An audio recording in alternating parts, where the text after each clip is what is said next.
We've all got ways of staying on schedule. Now, Christine Drumheller has a great way of not only staying on schedule, but making it beautiful. She's brought her artful planner, right? Yes. This is such a cool thing. So this from the outside just looks like an unsuspecting regular planner. Nothing special. And a lot of times when you get a planner, it comes with ready-made pages. They're kind of boring. They're blank. There's nothing exciting. Very office-y, I would say. Yeah. And if you're a crafter, you want to jazz it up. You want to make it pretty. You want to make it personal.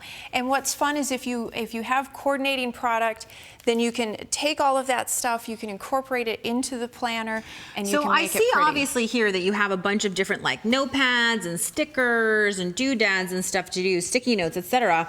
I can of course also see like this is a little calendar card, super cute, that's held in by stickers. This almost looks like a pocket scrapbooking card to me. It is. Journal cards are a great way to add some fun and some prettiness to your planner. So you can start out with the pre-punched pages, and it depending on how This is much more feminine than I have ever seen in like an office supply store. So pretty.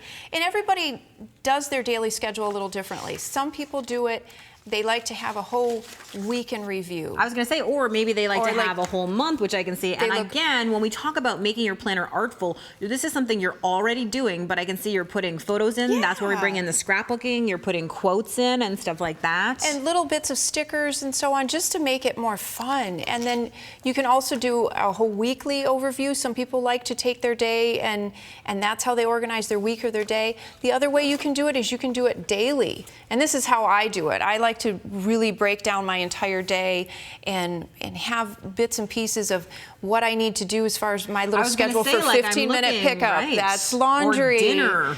Yeah, you can schedule your dinner. If you're having a creative idea and you want to sketch out a layout or something like that, you've got room for it here. And then, hydrate, very important, and I noticed coffee is actually on the list, that's which is part kind of of it. hilarious. But what I was going to say that's so cool about this is obviously when you look at this, there's a lot of blank space after you're actually done filling it out. And what you were saying is the way that you make it artful is you go back after that week is done and you add in whether it's journaling cards or stamps or paper or just something to make it pretty. Yeah, you can. There's stickers. Stickers are always a fun way to add it. Use stuff from your stash. Stamps are always fun. And you don't necessarily have to wait until after the week is done. If you've got some time at the beginning of your week and you set up, you write in your dates and your thoughts of what's coming in the week, then play in it. I mean, have fun with it. One of the things you can do that's lovely about these pages is you can stamp on them and the ink does not bleed through.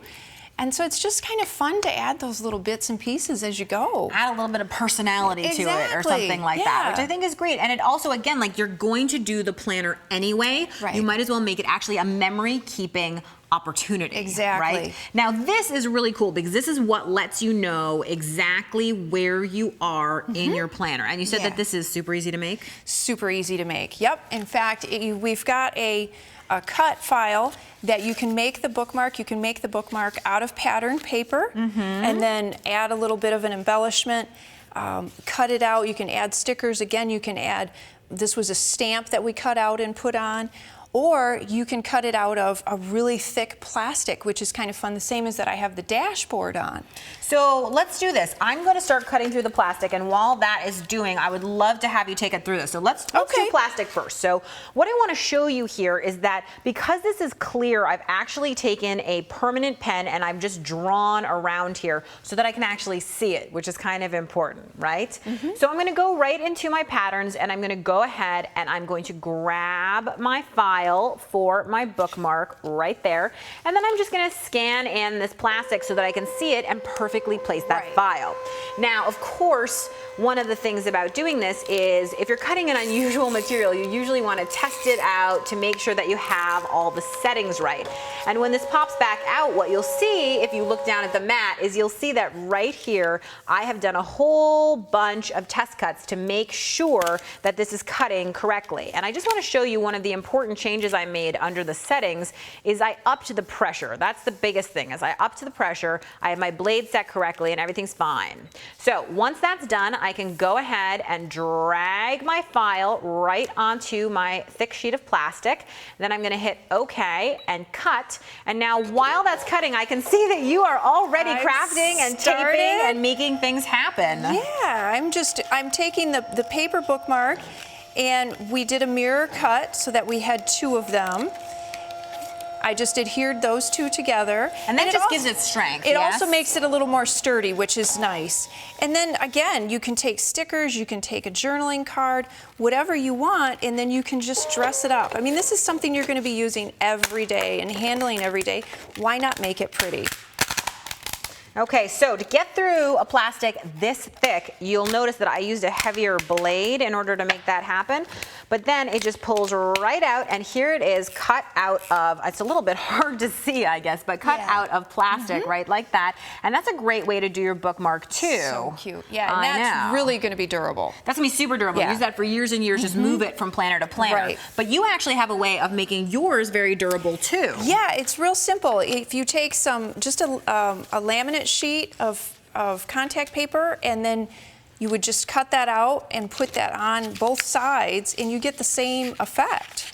That's a really neat idea because, you know, I have to say, I know that contact paper is meant to be used on your shelves as like shelf liner and stuff like that, but it has so many crafting applications. Oh, yeah. You can use it to coat something when you want to make a stencil, obviously to make something sturdier like paper, because this is going to get touched a lot. If we look back and you can see the one that I've done here, and I've cut it real close to the edge. But yeah, it's getting handled, so your paper, spill coffee on your planner, it's happened. You're not gonna worry about that. You can just brush it right off. It's some artful dyeing, let's put it that way. Exactly. So okay, so we're gonna use all our supplies to pretty it up, and then also what I like is all these little ways of taking paper clips and making them even more special. Right. And you had a great tip about how to take a plain paper clip and use a little bit of tape and make it amazing. Yeah, just a simple little gold paper clip. You get that anywhere, and then you add some glitter washi tape. And of course, if you're not a glitter person, you could add plain washi tape. Oh, you could add totally. anything. You could paint some tape. I've even used like the medical tape that you can find. Yeah. That's really cool for painting. I mean, just like that. It's that simple, and it looks so pretty.